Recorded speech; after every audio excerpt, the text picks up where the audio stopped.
Well, welcome back to the farm garden here in mid-Norfolk, and we're just going to briefly show you these purple ball alliums.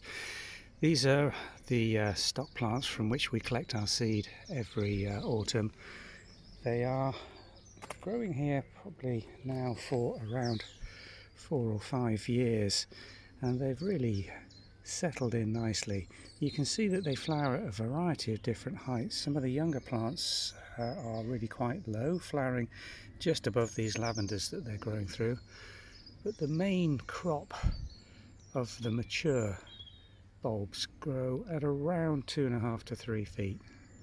They've done really well here, and we'll leave these now to set seed. They'll flower in these beautiful large balls. If I can just put my hand in to give you some idea of the scale here.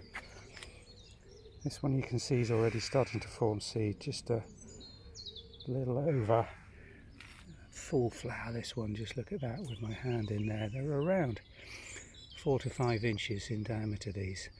A beautiful colour, just with little green centres to the flowers. Self-supporting, and these will brown off and form very architectural seed pods that can be left all over the first part of winter. They do stand very, very well. The stems are quite rigid and firm. You can see the longer view of these in the garden here, with a further planting repeated on this side.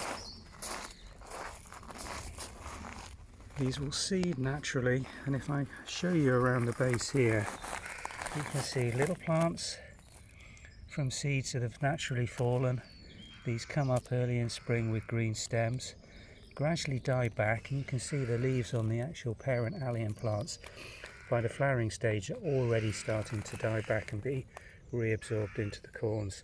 It takes around 4 to 5 years to grow big bulbs from these seeds, but it's well worth doing. It's very easy to propagate, grow really nicely, and will reward you with this beautiful display of alliums in early May through to the middle of May, and then you get the architectural structure even beyond that. Thanks for watching.